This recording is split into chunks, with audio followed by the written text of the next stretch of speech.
So for whatever reason, I'm working my way through this book on Joe Namath. Now, one of the major reasons I'm working through this book is that I spent considerable time in his hometown of Beaver Falls, Pennsylvania.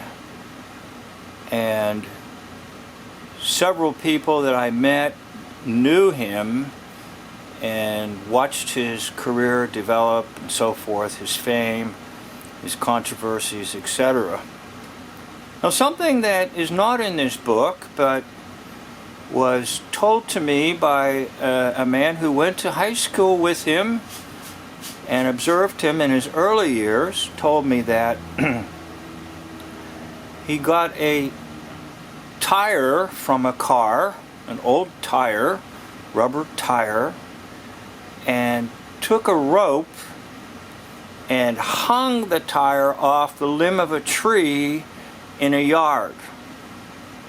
And he would go to any point in that yard and literally pass the football right through the center of that automobile tire hanging from the limb of the tree in that yard. So he was honing his skills all the way back in early years of high school. And his efforts on the field were just beyond belief phenomenal. Probably never seen anything like this ever in football history. But anyhow, Joe Namath is very honest in his book, and I'd like to commend him. And I'd like to also say I would ask for anybody to say a prayer for his life. I don't see too much evidence in the book of any saving faith or faith itself. In fact, I see some opposite signs of him following sort of a world of mysticism. So asking for honest prayers for this Broadway star, Broadway Joe. Now, many people, I'm sure, want to condemn him. In fact, there was a lot of efforts to condemn him as he grew his hair long, grew a mustache. But some of that, I think, was part of a PR effort to try to gain attention to the emerging and the new American Football League. And they found a PR star with Joe Namath, and Joe kind of went along with it and sort of played the game. But he was also one phenomenal athlete.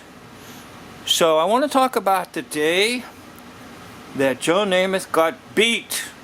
And it wasn't by any football team.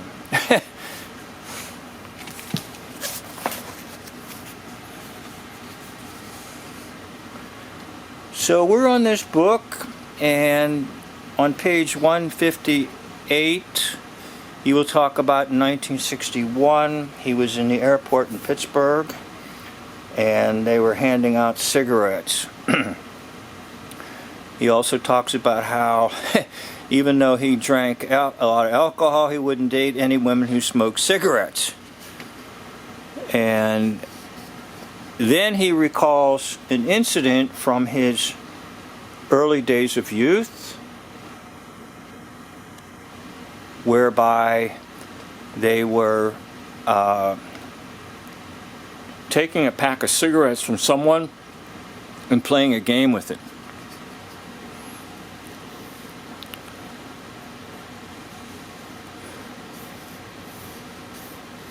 Growing up, we were forbidden from smoking.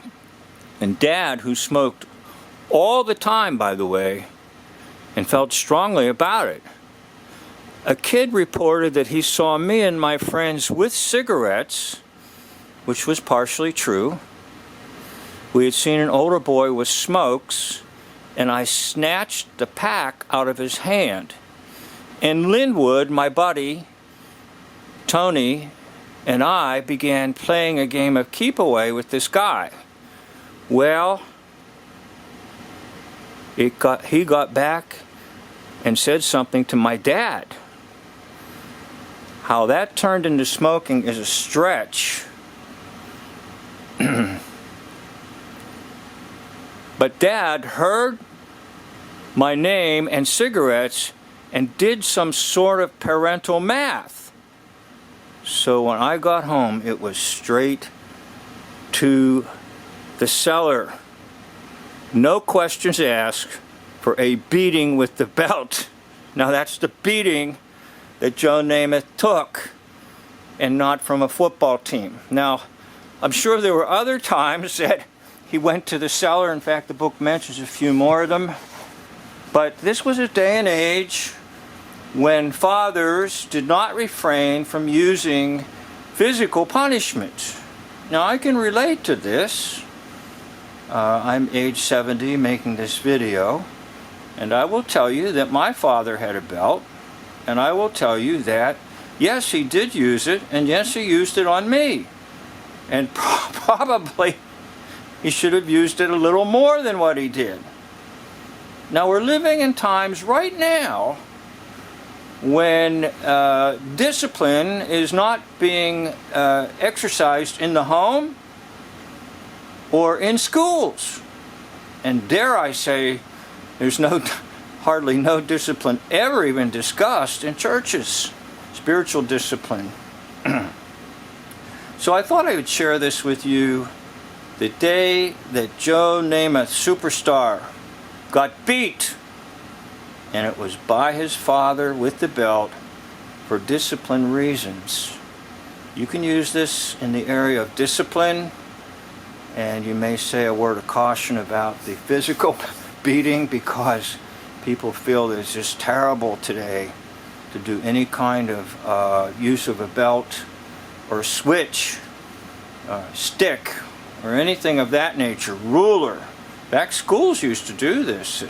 Take a ruler and swat someone in the classroom for their disobedience. Now, teachers are leaving classrooms because there's no discipline. So, this is just to give you a little idea of the day the famous Joe Namath got beat. And he got beat by his father with the belt in the cellar for handling and touching cigarettes. Thank you for watching.